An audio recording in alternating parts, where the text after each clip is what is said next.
Okay, I hope that's right. All right. Hey, Vice Mayor. Hey, Ashley Ford had an emergency with her son. She's not going to be able to join us. welcome everyone to the COVID-19 communityresources.com town hall meeting powered by the Center for Closing the Health Gap. Wow, it's been a while. It's good to be back. Well, I'm Cincinnati Vice Mayor Jan-Michele Lemon Kearney, and I'll be your moderator along with superstar Tropikana from 101.1 The Wiz. Our topic today is a good one. It's post-COVID, mental health, social media, and our children. So today we're going to talk with therapists and parents. And of course, we look forward to your questions and comments. First of all, let's thank our tech team, John Reichel and his crew. Nelody is there. She's going to put your questions from Facebook into the chat.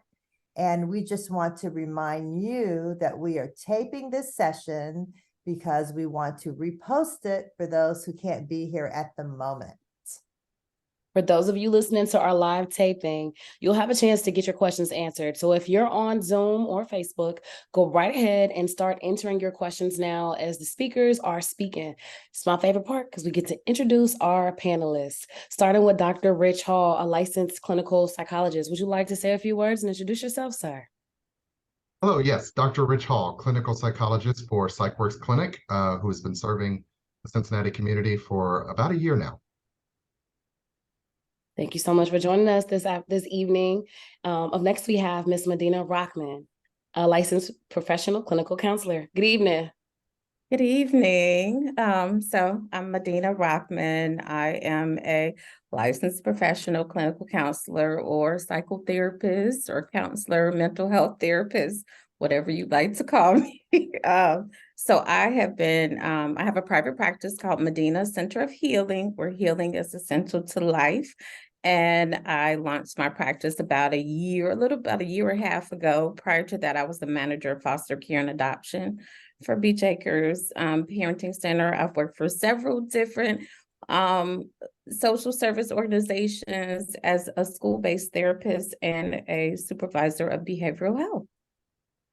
Thank you for joining us this evening. We look forward to hearing all of the wonderful things you're going to be sharing with us this evening. Vice Mayor, when we started talking about the kids, the mothers showed up. Up next, we have Nicola Cruz. She's a government employee and a mother, some of my favorite little people. Hey, Nicola, you want to share a few words about yourself? Hey, can you guys hear me? Yes. My voice is a little off. I had a cheer competition and my boys had the Super Bowl over the weekend. So lots of screaming and cheering. You've been busy. Yeah, always. So as Tropikana said, my name is Nicola. I'm a mom of 3. I have a girl and 2 boys. I am a government employee working at the Internal Revenue Service. Full-time mommy in my spare time. Thank you, Nicola. Okay, what spare time, Nicola? Sounds like you don't have any spare time. I know, right? In my spare time is what I do. I know. Lots of sports and stuff. So the season is ending, so I get to relax a little bit. Good. We're happy to have you join us this evening. Up next, we have Whitney Harris. She is an entrepreneur, a social media strategist, and amazing content creator. She's also a very devoted mother with the new junior homecoming queen, I think, of Cincinnati. I want to say it right, Whitney. You tell them about your baby and tell them about Hi, everybody. I'm so sorry you can't see me on the camera right now. I actually got caught up at work. I am a news reporter and anchor for 700 WLW. And yes, I am an entrepreneur as well. And my daughter is a junior at the Performing Arts School here in Cincinnati. And new junior homecoming queen. Okay, don't forget that part. Gotta put that in there. She wears her crown everywhere. It's hilarious. Oh my goodness. Now it's your turn to ask questions. If you're on Zoom or Facebook, you may enter your questions and comments. We'd love to know your name, but it's okay to be anonymous if you got questions you don't want to ask publicly. We'll get started with you, Vice Mayor. Okay, so we're really talking about post-COVID, but I don't think, and we're really not post-COVID, right? Because COVID is still here. But to talk about our topic, let's just go back. And parents, can you just tell us about your children's school and personal experience during COVID? Let's go back to kind of, how we got into this mess and, and how all of that went. Yeah. Nicola, will you chime in on how COVID affected you and your babies? Yeah, absolutely. One, it was a challenge. I do want to thank my aunt. She used to be a home provider. So when I was younger, so she had a lot of um, educational, books. She had a lot of posters that had, days of the week, the months, the years, all of that.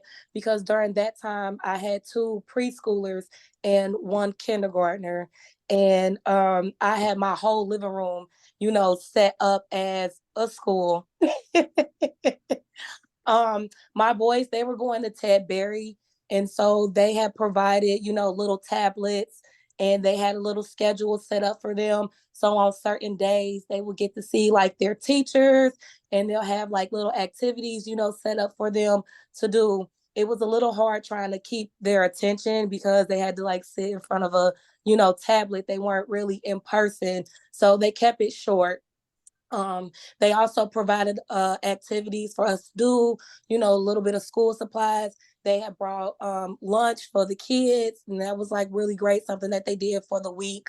My daughter, with her being in kindergarten at the time, she was going to Regeneration, and they provided a computer and headphones and, all of that. And so she was in her little class from like 8 in the morning till probably about 12, 1 o'clock in the afternoon, and they were like going over stuff. So it was a different experience. I got a taste of what the teachers get to be like with our kids. And it's a pounder back to them. Woo. Oh, Um, yeah. we made it. We made it. I was able to learn a lot, with my kids. I was able to really be involved with their strengths and their weaknesses, and what they were great at, what they were not so great at, what they needed to work on. So it was a really good experience for me personally. Oh, well, that's really good. Whitney, what about you?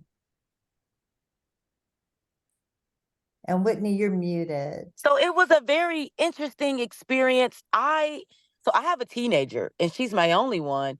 I pretty much left her to her own devices at first. I was trusting that she could figure it out. And then along the way, I realized, okay, this is going to take a lot more hands-on than, I initially anticipated. She is a very independent student, but I began to realize that by her not being able to engage with her fellow classmates and interact and be around them like they would normally do in at the school setting, it was taking a toll on her. It was taking a toll on her focus and just her mood in general. And so we had to make some changes. We would go for walks throughout the day, and there were a few other things that we had to kind of lay into place to make it so that she had some sort of normalcy throughout her day. Like, for instance, one of the bigger things, when they were at school, they could move around. But being at home, they're on their computer, and I'm thinking, oh, they'll be fine. It's going to be 30 minutes. But no, they're on that computer all day. Now, So Whitney, you made a we really good definitely point had to about kind of take a step back and figure out how to do things in a new way that would complement the new kind of our new reality. Whitney, you mentioned that it took a toll on her, the way that she socialized and being away from her friends. What did you see any difference as she was assimilating back into school? Could you, were there any challenges for her? Just reintroducing herself back into her normal routine at school? Definitely. Initially, it was like coming out of cabin fever, right? So she's super excited to go back to school and acclimate. But then it was kind of like this culture shock all over again because she's wanting to buzz around and be this social butterfly and talk to her friends, but then she also kind of has to reacclimate to being in class. But then not only that, I think they went back to class and we were still looking at COVID, so they were still wearing masks. They were the teachers had the same way that they did in public settings. They had put up like dividers and everything. So I think that kind of reiterated to her how serious everything was. And so she was able to see everyone, and that was still exciting to her.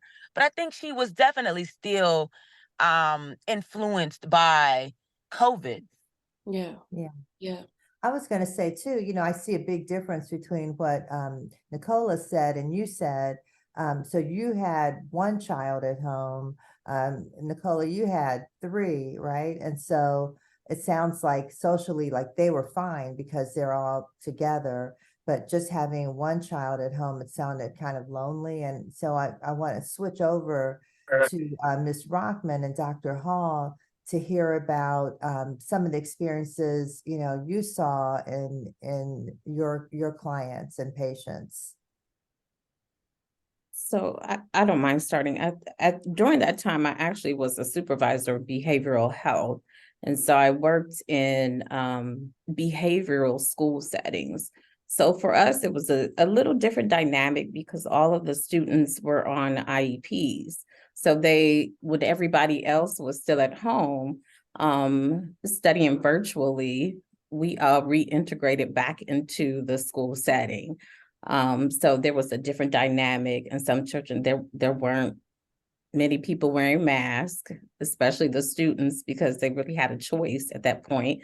Or if they had a medical condition where they couldn't wear a mask, that wasn't the case. I think there was a higher level of anxiety for some students. There was a higher level of anxiety for my staff at the time. And there was definitely, everybody was worried about getting COVID. And so I worked at two different settings, one in Warren County and one in Clinton County. And so one school was larger, one school was smaller. So just even the way the schools handled things, it was a different dynamic to that. And but one school, the smaller school was like, we are wearing masks regardless, and all staff must wear masks, but the other school, not so much. They were much more lenient. And so I think dealing with the children, some students didn't return back to school. So that was another piece in trying to make sure they were getting the education that they needed, because since they were all on IEPs, which is the individualized educational plan, the school had to make sure that they were implementing those services for the students. So that was paramount at that time. And then therapy had to be a part of that as well. So we had to make sure we were offering that not only, in person, but also continually to offer that virtually. Wow. And Dr. Hall, what about the people you were in contact with? I saw a lot of the same things that people described here. It was a lot of uncertainty and a lot of just not knowing what to do next. So there was that initial phase of everybody go home. And then in my work, a lot of contact was kind of cut off at that point because, a lot of services shut down and clients kind of stopped their sessions for a while. And then slowly but surely started trickling back into services once sort of we started establishing the ability to do virtual. Up until quarantine, I was not doing any virtual services. So had to kind of learn how that could be done effectively. And one of the first things that was reported was essentially how disruptive losing all those structures were for children and families, particularly for children. It was suddenly this thing they did every day, get up, go to school, have lunch, be around their friends, was completely removed. And now having to be back in the house with their families in a way that the family system wasn't prepared for, right? Like you've had kids all this time, but they go away for about 6 hours every day.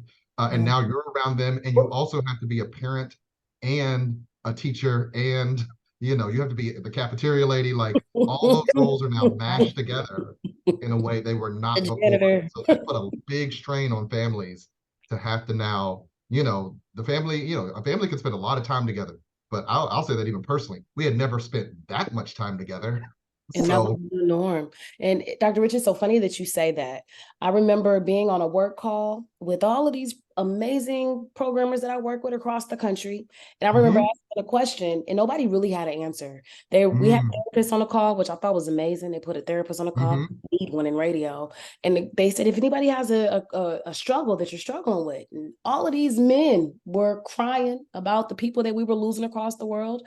And mhm, the question I asked was, well, how are you guys surviving doing the jobs that we do in the house while also mhm, being parents? And everybody got quiet because mm, nobody really thought about the fact that not only are we parenting the janitor, the kitchen, the cook, the teacher, the PE mhm, instructor, the disciplinary, the principal, the mhm. mom as well, the friend that you play with, we also are Yeah. still working on top of all of that. How did you Yes. balance it?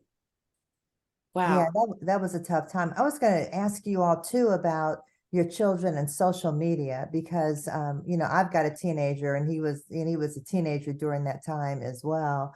And I saw a big increase in social media. And that was kind of rough. I don't know if anyone else had that experience. Because social media was the only place we could gather because we couldn't gather. It became the jail that held us together. But the down parts of social media, were extreme. Nicola, with your babies, or Whitney, with your children, did you notice any effects on their self-esteem or how they saw themselves with the increase of use of social media? I have a teenage girl. Yes, I would say capital letters. Yes.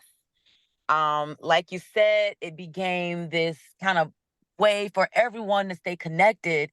But we all know that social media has this way of showing us the pretty parts of life.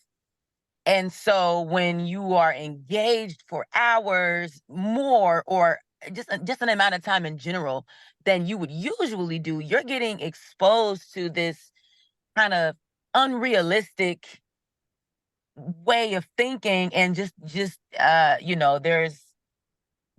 women that are portrayed a certain way online, and everyone's living this different life. And so for my daughter, I feel like her self-esteem definitely took a hit. um that was another one of the reasons why we had to implement physical activity throughout the day, not just for her mental health, well, her physical health, but also for her mental health. Mhm. Dr. Hall, can you or Ms. Rockman speak to that for parents who are struggling with their children and their self-esteem in regards to their use of social media and the things that they're seeing? Yeah, because social media can be mean. I mean, Because oh to my me too, goodness. it's mean Oh, to us. yeah. Mhm. Do you Yeah. have any tips or any advice for us, Dr. Hall or Ms. Rockman? Because we need it. Shut it down. No. Shut it off. I know. I hear that. Turn off. I feel like that sometimes too. Shut it down. Yeah. Yeah, I would encourage parents to definitely limit time on social media. There's so much messaging out there that is not positive. I know recently I was with a colleague and we saw messaging about how to kill your parents. I never seen that. Did you say how to kill your parent? How to kill your parents. Oh Yes. my goodness. Mhm. So, or how to kill yourself. And it's just Mhm. quite it's quite devastating just to even to think about that and watch it and know that there's something out there. And it was on YouTube Kids. Yeah. Mhm. It wasn't And Oh like that's my it was just on goodness. a regular YouTube. It Nicola. was on Yep, YouTube I Kids. remember that. Oh my goodness, it was not the best experience when I first heard about it. Because my kids, like I said, during that time they just had tablets. Like now my daughter's 9, so well, I took her phone, but during that time, it was something going around where it started out all like nice and neat. It's, kid related, and then all of a sudden I think it was like either like a girl that looked kind of weird and scary looking, or maybe it was like a Muppet or something. But it Mhm. was trying to like hypnotize kids and telling them like, oh, go to the kitchen and get a knife, or go stick your finger in the outlet. It was just telling these kids and wrapping these kids, up and trying to get them to do these things. And when I first heard about it, I'm just like, oh no, I took tablets and everything, because it's just like, even though it was YouTube Kids, people, adults, teenagers, they can still post content as if it's kid related for about 10, 5 or 10 minutes, and maybe even less than that. And then it's a whole bunch of stuff. Adults, there's cursing, there's violence, there's everything. So it's just like, let's just say you're peeking in on your kids and they're, oh, look, we're watching this educational show. Everything is fine. And then a couple seconds later, you're hearing adult voices. Mm-hmm.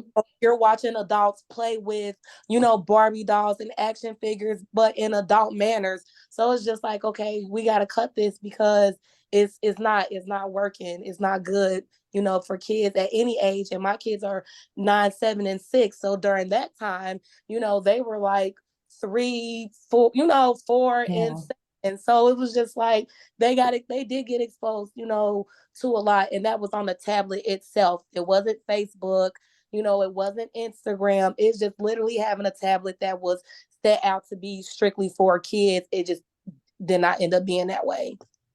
Vice Mayor, there are so many single parents who utilize tablets and devices like that just to have a break or to have a little balance. And I don't know if they really know that these things are happening on social media or on YouTube Kids. For parents who might just need to find a way to have a break, and we don't want to push them to social media, but need healthy ways to engage their children or to have a break from their children in the home. Can either of you, the professionals on the line, kind of give us advice on how do you balance that? After a long work day, you get home and you got your babies and they're in your face and need your time, but you need a minute. What can you do? Because a lot of the parents that are in our demographic are young and may not have a support system or even someone to teach them or tell them. Do you have any advice, Ms. Rockman or Dr. Hall or Vice Mayor? I would say it's similar to any other thing that you would have your kid ingest, right? Like, to be a good parent, you shouldn't feed your kid only sugar and processed foods and junk food, right? Like, they just shouldn't eat only that. So in the same way, you have to consider social media like a thing that they're on a diet of. And there have been studies that have said, anything more than like an hour a day is considered too much. 3 hours a day is considered a lot. More than 5 hours a day is just considered just bad for kids. And my kids would hate to hear that number in specific, but I think that's one of the sort of the outcomes of the quarantine was we were all stuck together. They needed that escape. And so it was a little easy to kind of give them these devices and say, you're going to have to entertain yourself sometimes because I got to clock into work. But we forget that some of the tried and true things still work, right? So telling your kid that they have to, say, read a book before they can get on their tablet, or giving them crayons and art. I mean, I was actually fascinated to find out one of the things my daughter does is play these games where she can just draw on her tablet. It's like, oh wait, I'll just give you paper and and some scissors. My daughter could spend hours cutting out paper dolls, and that they still like those things. They'll just be doing them in a digital way where it's like, if I'm okay with a little bit of a mess that we have to clean up afterwards, I should just give you these supplies, and that there is still a tangible reward that they have for creating things. So getting them still into arts and crafts and activities like that, or implementing, learning strategies. You have to read this book before I'll give you the tablet back. Things like that still work, and they're still valuable, if not more valuable, because they do have to get out of that digital space. Sometimes it's not good to be in it all the time. For the parents that are already a little bit too far gone and they have a daughter or a teenager, like Whitney said, and they haven't taken the time to take their kids out and have a walk, and they're struggling with their self-esteem and the things that they've seen, what are some coping mechanisms or some things that they can do to help their child and how they're seeing themselves from their experiences on social media? Either Ms. Rockman or Dr. Hall? As far as their self-esteem is concerned, one thing I would encourage the parents to do to just have start with a conversation. to see where the child is. How are they feeling about themselves? What is their self-concept versus, their self-identity? What do they think what is their value? What do they value themselves? I think I would start there. If you find that your child has a low self-concept, just I always say speak life into them, give them positive affirmations to speak over themselves. Of course, therapy is always an option. Is there a That's a certain healthy age that you option, should do? yeah. Is there a certain age that you should, how do I want to pose that question? Is there an age that's too young for a child to have therapy? Because we don't really talk about therapy for our children. Um, no, I It's mean, a end of the world thing, you know. I'm saying maybe 3. The youngest I know I've worked with is 4, age 4, kind of preschool age. I think that's probably a good age. There are therapists who work with children who are age 0 to 3, which is that early childhood piece. But yeah, I don't think any child is too young. I think we don't talk often about therapy in our community until there is a death in a family or something that's so devastating for our children. Is there, what are some signs that we can see in our children that you would suggest that, well, maybe you need to take them to see a therapist or a counselor? Well, I think of course, every child is unique. And it really just depends. It just depends on your child. If you see that they are starting to withdraw from the family more, like I know teenagers typically do withdraw anyway. But, if you have a younger child, they start withdrawing from the family, they seem down, sad, their mood is depressed. Maybe they're not eating as much as they used to eat. You might see changes in their sleeping habits. They may have some increased irritability. They might seem like they're tense or on edge. Maybe they're worried about a lot of things. They have these persistent thoughts. Those could be some reasons why you might look into therapy. Also, if you start seeing behavioral issues, just changes in their behaviors, either at home, at school, in different environments. Maybe they're not socializing like they used to, or connecting with their friends like they used to. Those could be some reasons why, or decrease in their grades. You think about in a school-based setting, you see a decline in their grades. Those are just a few reasons you can look into therapy. In a lot of schools, they have a school-based team. So they're typically open just to you could just have a conversation with a therapist or whomever that agency is. They do usually have like a prevention piece where you can go and you can just talk to the therapist, or have your child go and talk to the therapist for like just one-on-one. And then if it's something more, and they could do like a quick assessment, not a full assessment, but just a quick assessment to see if something else is needed.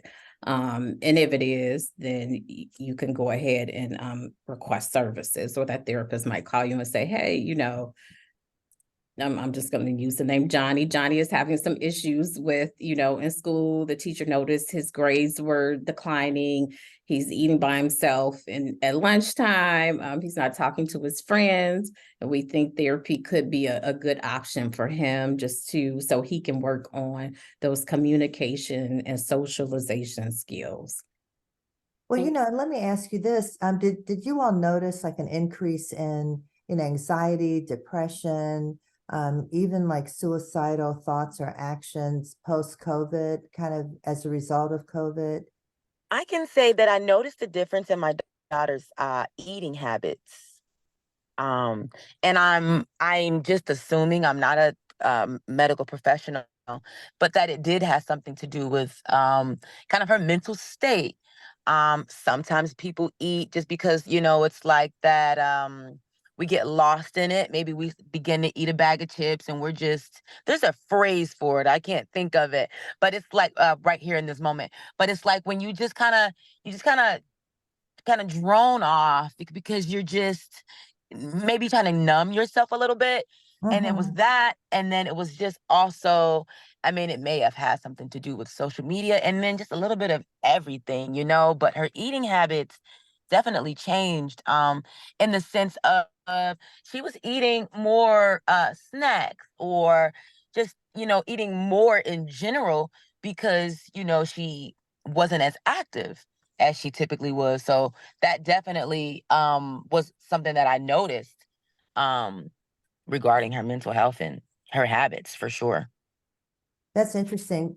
So you're saying she was, I mean, are you saying she was gaining weight, maybe, Oh, she, absolutely. yeah. Yeah, and then even that affected, her confidence. I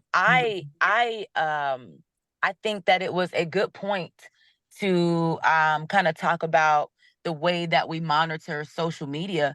But I do wonder if this were to ever happen again in the future. I mean, we just never know. Do we Right. immediately how do we prepare for that? Is it, oh, I'd better get her, in therapy, or what are some kind of some like some guard rails that I can maybe put in place to just make sure she has a healthy transition in general if it were to ever happen again? Yeah, good question. Okay, Dr. Hall, you're smiling. I can see No, it's those a very good thoughts question going through your because head. Yeah, the possibility of it happening, now that we know it could happen, we worry that it could happen again. right. But the reality is we actually don't know what will happen next time. It could be this, it could be some other thing. I think, as always, and just to say what Miss Ramon was saying, it's getting to know your child. One of the really good things that the quarantine gave me was a lot of unfiltered time with my children. So I was able to kind of learn them in a way I hadn't for their entire lives because now I'm around them all the time, which was, on the one hand, it grated on me as a level like 12 introvert, but as a father, it was like, oh, I actually see you through different eyes because we're spending so much time together. And so I would say the thing to do is try to get to know them so that when the changes come, you know what to look at and say, oh, this is different in a bad way. This is something that is unusual for how they are, right? This is not how they normally handle challenges or stress. This feels off.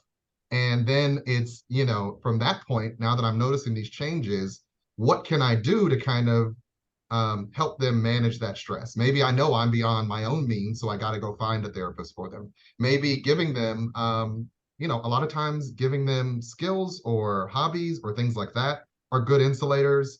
Getting people around them, like a good support network of, a lot of times it's coaches, a lot of times it's people at school, like trying to identify people that they can trust, they can talk to, they can be supported by within their community. Those are all the things we know that typically inoculate children against sort of the stress of the world.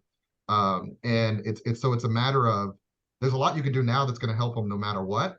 But the better you know them and the more you're able to sort of engage with them and talk to them about who they are, the better you'll be at knowing when there's a real problem and doing something at that time. Yeah, and I just, I think about, lasting effects of COVID. Like, how do we know that, we've gotten through it? How do we know that, they're okay? I guess we I know. all Wait a minute. The experts are like, we don't know. I Wait a definitely minute. noticed some ways. It's crazy already.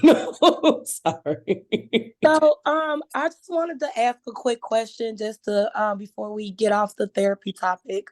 So a lot of parents, especially single moms, I'm a single mom. So like they may feel, guilt about just needing help.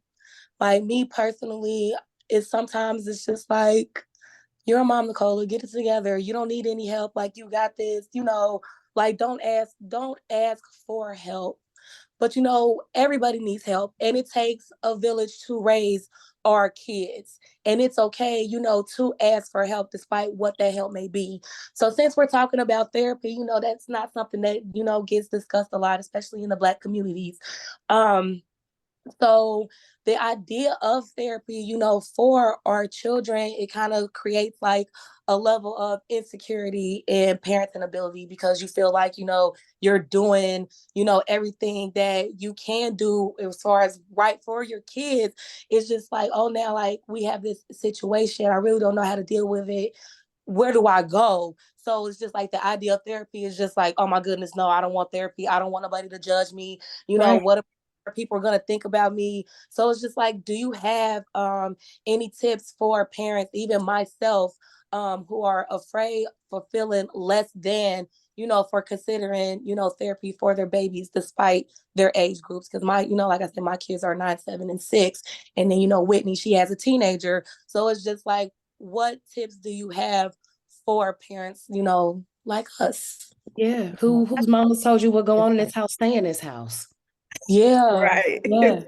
So one thing I will encourage, because I'm a mom as well. So, so I definitely understand, but just having a conversation with a therapist, I think that starts, you know, you got to start somewhere, and discerning who is best fit for you and your child, because it really is a partnership.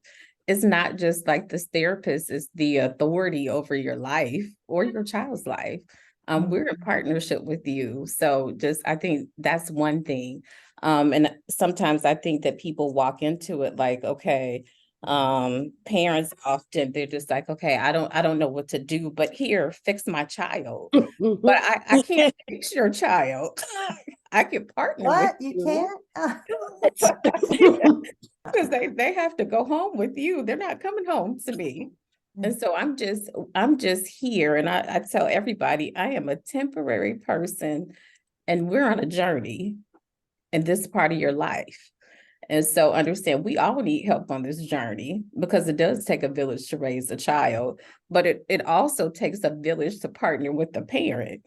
You know, Mhm. we're all, I mean, I'm a parent, we're all parents on here, I believe. So, you know, we go to the elders for help, right? So if you look at a therapist, and I'm going to say I know I'm probably older than most of the people on this call, as like one of the elders, like you're going to one of the elders or somebody who just has a little more wisdom than you or a little more knowledge, who can partner with you on this journey and just give you some strategies, give you some coping skills as a parent. It goes a long way. So that's what I would encourage. And I would say you can always call me if you have questions. I want to ask Dr. Hall a I would, question. sure. I Uh, was going to follow up. Can I follow up with what Go she ahead, was saying, and follow then up. yes, no. In our community, there is a definite stigma around talking to therapists. Mhm. And so a lot of parents worry about, am I saying basically that I'm failing as a parent if I need you to talk to my child for me? But here's the thing, if they broke their arm, you wouldn't start questioning your parenting that you couldn't set and cast an arm, right? It's a level of expertise, ideally, that a therapist has gained through a lifetime of training that they just know how to look at it from a different angle and help you with the conversation. So I think recognizing that it isn't in any way a reflection on your parenting that your child needs help. Just like in the quarantine, I'm not a sixth grade teacher. I didn't train to be that. So being pushed into that role with my kid was like I had to teach a kid, kindergartners were the worst. She hadn't even been in school yet. So I just knew I was limited in that way. I couldn't do this with her. We just had to get her through this as best we could and then hope that they fixed it if the world opened back up. In that same way, we have to recognize our limitations as people, as a parent, and say, okay, my kid has brought up this issue. They're talking about anxiety or depression. I'm not equipped to handle that independently. So let me go find a professional that can help me with that. And that's me being a good parent, not necessarily I'm a bad parent because I don't know what to do. It's we all know, all of us who've done any little amount of parenting, you're always going to hit the part where you don't know what you're doing. Now what do you do? Do you go get help with it or you just sit on it? And I mean, I know that it was hard to answer the question, how do you know when, your kids are okay? I don't even know when we know when we're okay, because I mean, it was really frightening going through that period. And now they're talking about, every time they talk about COVID, like it's not over, new I booster, agree. get that booster. I mean, it's frightening for us as adults, but I just wonder how our young children are dealing with it. Nicola, your children were really young. Yeah. It reminds me of 9/11. My daughter was about 4 back then when that happened. And, that was scary for her. And she didn't quite get what was going on. Yeah, I actually had caught COVID and it was the worst. I did not see my kids for 2.5 weeks.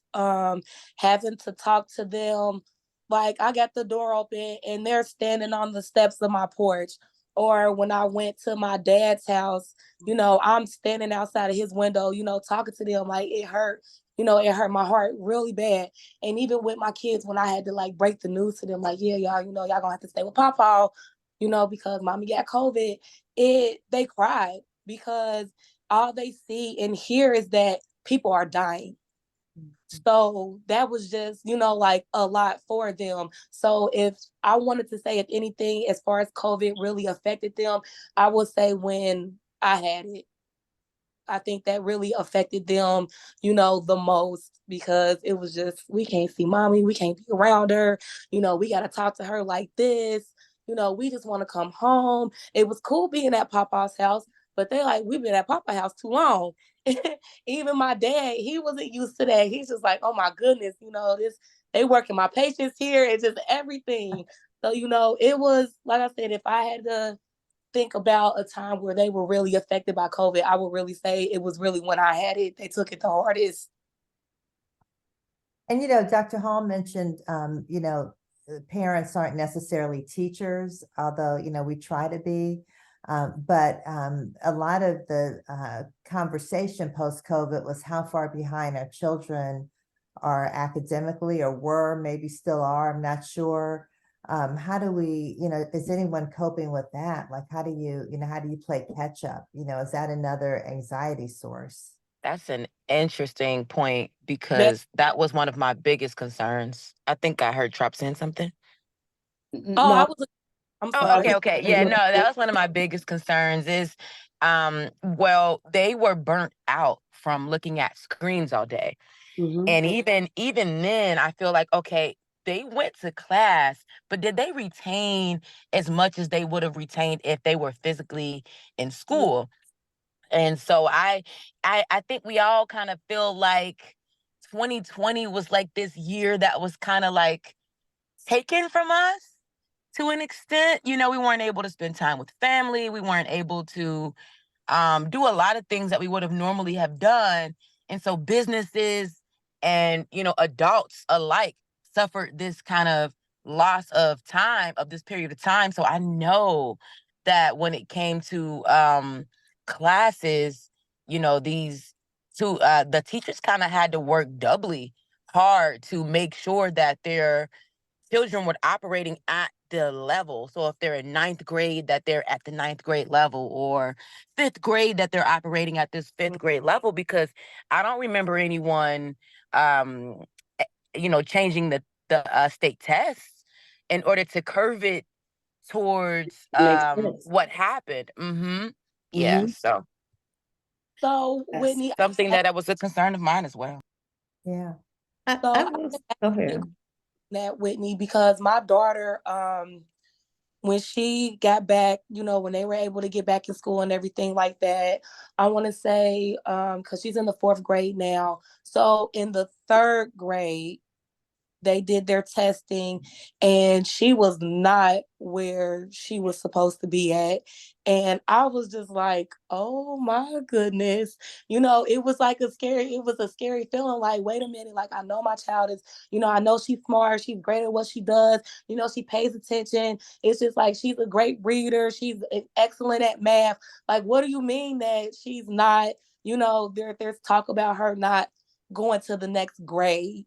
And it was concerning. So, as a parent, I did get with, her teachers and asking like, okay, what is it that, I can do? Like, what can I do? Because again, like, I'm not a teacher. I don't even know half of the stuff that they're going over in school. It's totally Mhm. the math it's just like I feel stupid. Yeah. We Cause have it's like, smart wait a enough minute. children. Kudos to the teachers though. They Yes. did a Yeah, really good job yeah, communicating. I was emailing them like we were old high school friends. yeah. Yes. They really Cincinnati public connected with schools us. teachers. Yes, we have got to give them their flowers because they did become our good girlfriends and our friends. I owe Yeah. them tons of flowers. We had to really step up and be a partner in your children's education. To this school all the time. I know they're sick of Tropikana. Don't come up to this school again. Hey, just checking to make sure. That completely changed things. I do want to ask Dr. Well, Hall. Tropicana, let me just Yeah. throw in though, there are a lot of parents didn't connect, a lot of parents don't feel connected to the schools, there's a lot of disconnect out there, and there were thousands of kids who were unaccounted for in the public schools. People didn't know, like, had they moved, where are they? They didn't Yep. pick up the lesson plans, during the whole COVID, they were just absent and nobody knew where they are, and the parents, weren't checking in. So Yeah. that was really concerning too. Yeah, unfortunately, all of our parents are not the most top tier when it comes to communicating with our kids. So hopefully they're watching this town hall and they'll be inspired by a Whitney and a Nicola who said, hey, if I want to see my child be successful, I'm going to have to step up my parenting or my partnership in education for my babies. Dr. Hall. And that, that's what we can have a whole town hall on that. And, we really should, because that's kind Yes. of an ongoing complaint that I hear And from Community, absolutely. principals. It's And not hard. we The have parents to, and the teachers want to see you. They want to see they you at this. do, but we also have to check with the parents and see why, are they intimidated? Like what is going on that's keeping them away? They love their children. We know That that. homework you But sent what's keeping home them last away night from scared them off. The Sorry, what? homework. What? You vowels, double vowels. No, I'm not coming. And I was going to say another thing to consider. There were some families that did not have internet, Mhm. so there was no access. But Um, there was also, like, not to cut you off, I'm sorry, but there were also outlets for people to get access to internet for free. But So, they have to actually show up. yeah, like they want to, use that excuse. So we didn't have internet, we didn't have this, we didn't have that. It was a lot of resources. You just had to, know who to talk to. And like Spectrum, for instance, like I actually do have Spectrum. I actually had it before COVID, but when I went to go add another line, they were like, hey, like, do you have like internet? And I'm like, yeah, I do. And they're like, well, look, if you know people who do not, like, we will give internet for free, because it's not, we're in a trying time here. A lot of parents were not working during COVID. I was one of those parents that was not able to work, during COVID. So whatever was accessible for me that could benefit my kids, I was on it. And that's accountability. And so, Dr. Rockman, I do agree that there are a lot of people who didn't have the resources that they needed. But once you have children, it's your children are your first responsibility, well, second outside of you, and then really three outside of God. But when it gets to your children, Amen. once it's how we take care of them. So if we didn't have it, it's our responsibility as parents to figure out what resources we need. And so just not having a resource it's not an excuse to not go ask on how to get the resource so that your child can be successful. I think that our generation of millennials, that 18 to 30, 18 to 40, is lacking a bit of accountability on how we move because we're just expecting things to be given to us that it's not going to be given to you. You got to go and ask a question. You got to get on a town hall. You got to go find out what resources are there because it's up to you how your child is successful. You can't just let them fall to the wayside. I agree with you 100%. Sorry. I agree as well. I agree as well. I wish When I somebody would have started the told me they didn't have conversation internet. off, I mentioned that I was pretty lax with my daughter. And then I realized quickly, oh, it's time to sit up. Yes. I had to learn. Okay, I don't know how to be a teacher and I don't remember this or that. But guess what I'm going to have to do because you got to make it to the next grade because I'm not getting in trouble with a truancy officer next year. I'm not doing second grade again with you because I'm going to have to do it again with you. You're going to make it the first time and whatever resources we got to do to make it happen, we're just going to do. That's part of parenting, doing the work. I don't know. Maybe I'm not as sensitive as I should be to my peers, but I really would love for us to do better. And I think part of our elders being there is telling us, hey, nobody asked you to have that baby. You chose to have that baby. That baby didn't beg you to come into this world. And when you made that decision to have him or her, is your responsibility to be accountable for how they are successful and what they accomplish in life. That's on you. They Yeah. I can't. do appreciate the mommies out there that were diligent because I was inspired by them. Totally. I can relate to a lot of other parents who maybe were like, am I doing it right? Where's the measuring stick? And I mean, is this how it's supposed to look? But then there were so many women and well, just parents overall who stood up and said, well, this is how we do it. Mm-hmm. And this is how we do it. And I was, could take a little bit of advice from everyone, community.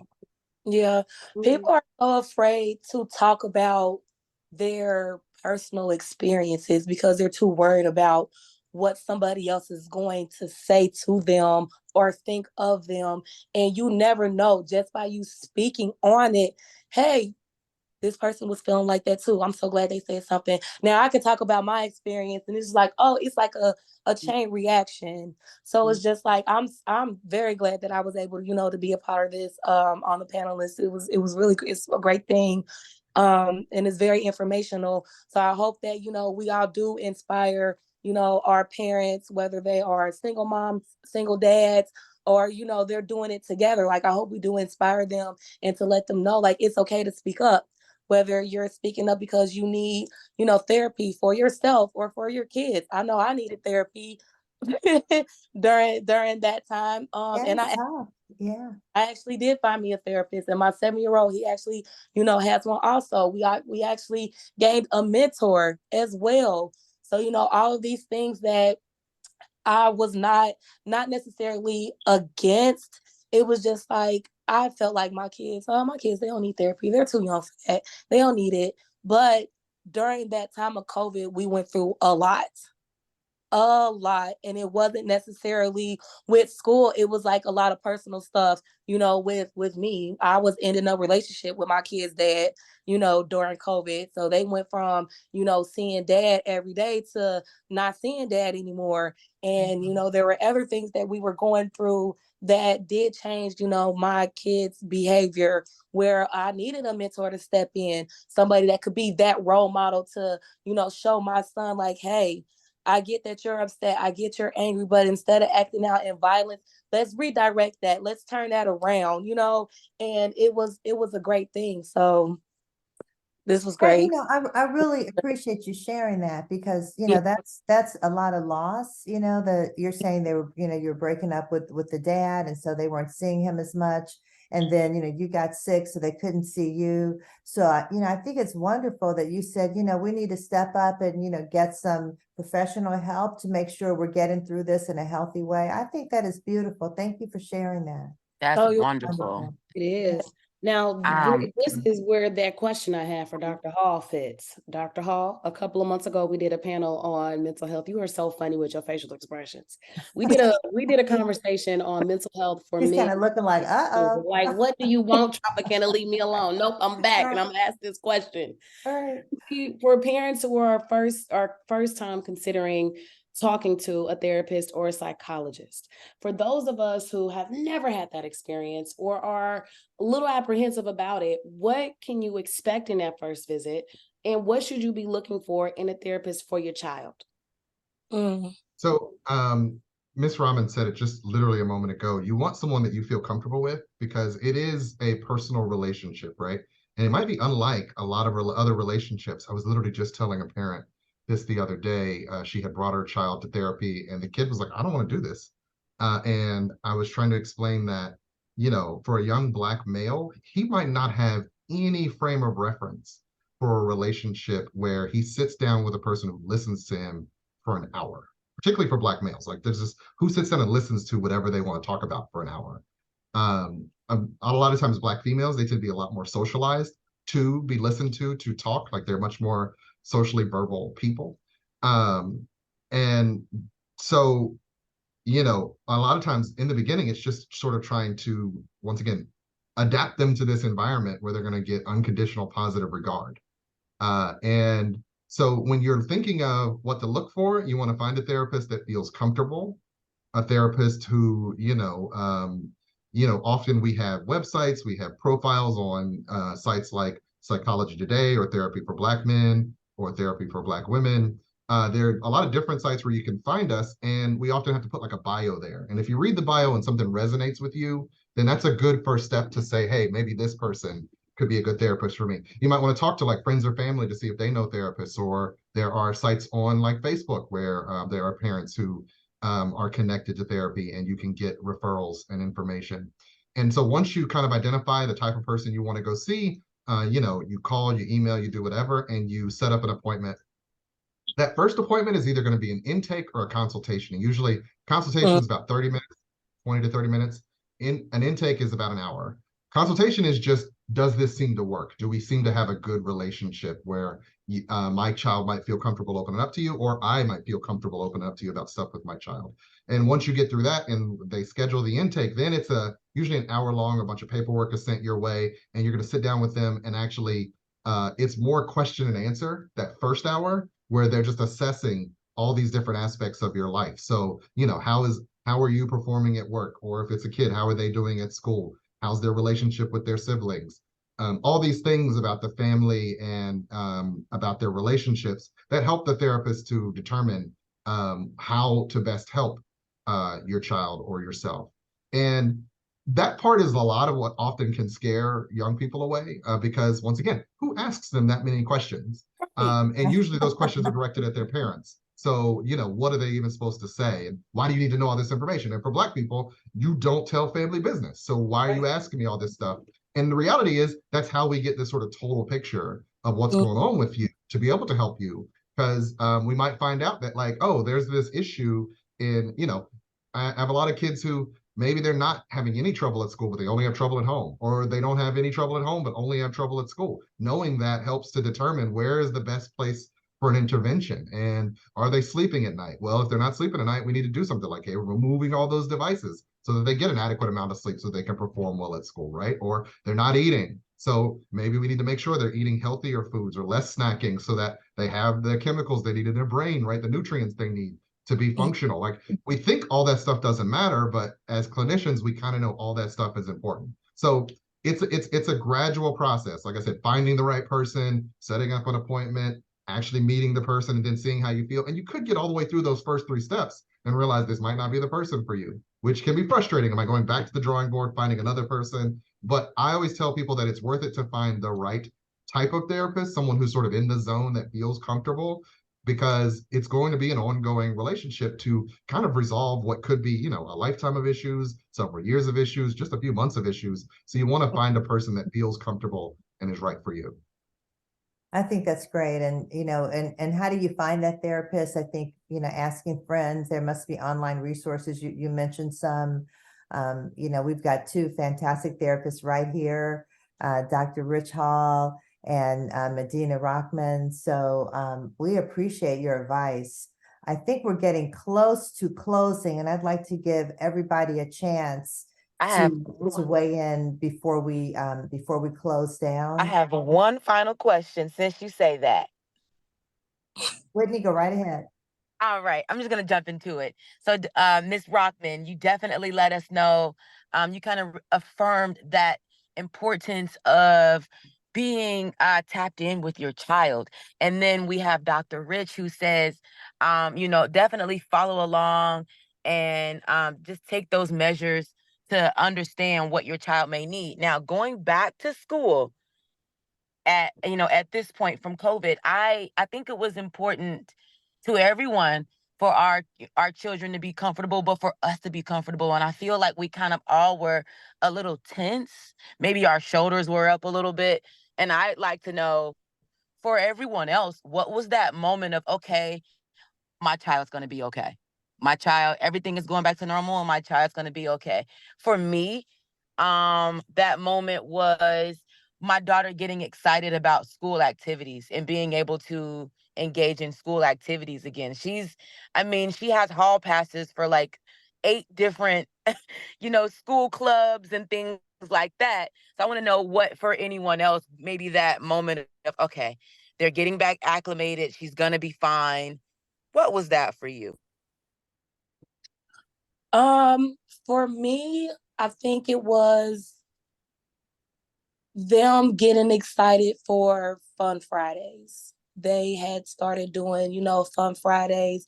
If you're good the whole week, if you're like on blue and green and you don't get sent to Dean's office, you get to participate in Fun Friday. And so, that was something that my kids, they used to look forward to. And they would come home and they're like, oh, mommy, I've been on green and blue for 3 days. I just got one more day to do it. And if I do it, I get to be a part of Fun Friday.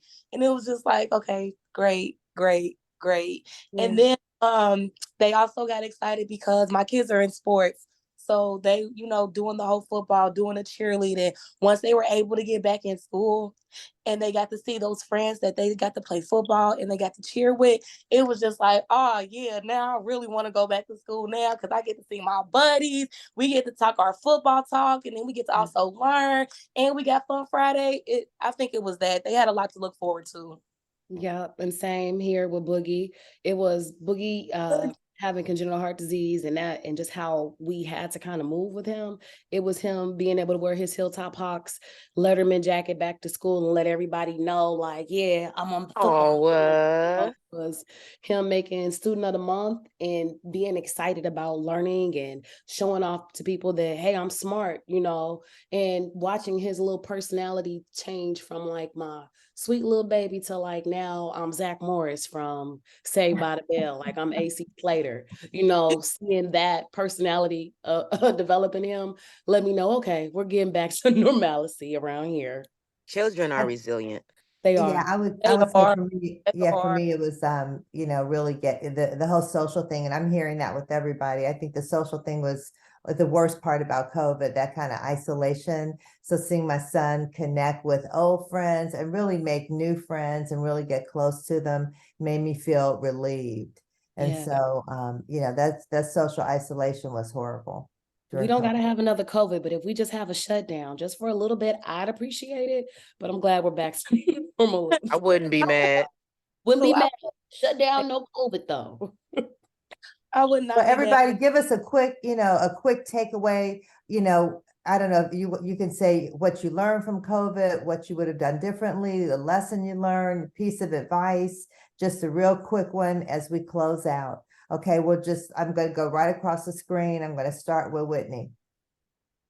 My takeaway from the entire thing would be that it is okay to spend, the time that you didn't think you needed to spend with your child. We probably, was getting a little crazy there for a moment, but it is perfectly fine to spend all of that time with your loved ones. It is a wonderful thing to do, and to ask for help if you even think for a second that it's something that would benefit you. I think a lot of us went to therapy during that time, and so did I. I appreciated Nicola sharing her story about her and her children going to therapy. So, yep, to definitely spend time with them babies and ask for help if you need it. Ask for help. Okay, Dr. Hall. I'm Quick just going to takeaway. echo that same sentiment, that the idea that we know when we have limits on what we know and what we can do for ourselves. And one of the things that I saw coming out of COVID was a lot of people, they were getting very burnt out in that circumstance. And I think it led to a lot of people, deciding to change their priorities. And so I'm glad to hear that a lot more people are interested in therapy and pursuing it. And just it's okay to need help. It's okay to ask for help. And to be able to sort of articulate what your needs are so that people can help you. If you don't speak up, no one will know. That's right. Absolutely. Ms. Rockman. Yes, I have to echo what Dr. Rich just said. And just know it's okay not to be okay. Yep. You don't have to be perfect. We're here to help. So connect with Dr. Rich or I. We can definitely help you. So That's right. All right. Okay. Nicola. look, I forfeit. It's definitely okay to be okay. And I had to learn that, myself this year. Actually, it took me 3 years, probably longer than that, to know that it is okay to not be okay. It's okay to speak up and talk to somebody, because you never know, you could be helping somebody else. That's right. Yeah, don't go it alone. I totally agree with that. Okay, now we're going to end with Tropikana, a final takeaway, and take us on out. All right. My takeaway with that is, I don't want to make anybody on this town hall jealous, but during COVID, I found out that I really do have the funniest kid. He's much cooler than all of my friends. Y'all's kids is funny, but mine is the funniest. So that was my lesson, and really getting a chance to know and be friends with my kid. And just what you guys said, that it's okay to not be okay, and that it's okay to ask for help. That was a huge takeaway for me, that we are human and we're all still growing and learning. I'm still mad at all the parents that came before me because you didn't leave a handbook for us, but I'm thankful that you didn't, because every experience has been an opportunity for us to grow and mature. It's just a journey. And I'm thankful for our esteemed experts who joined us on the call, and our very devoted mothers who were comfortable being transparent enough to be leaders in their community, to speak up and be very honest about where they are. And I am hoping that your words resonate with other mothers. And if they're not okay and they need somebody to talk to, that they consider reaching out to Ms. Rockman or Dr. Rich Hall. He's going to look at you side eye, but he's going to get you together. Okay. I want to thank our CEO who can't join us this evening, and our amazing vice mayor, my favorite lady in the city, Jan-Michele and Kearney, the most touchable and loving person that you could have as a dignitary in your city. Other cities should be jealous not to have her. Thank you. You are such a superstar. Truly. We appreciate all of you. All of you are just great. Thank you so much for sharing. And we'll see you at the next town hall. Have a good night. We'll see you on the everybody. next one. I'm working, Boogie. Guys. Thank you. Have a wonderful evening.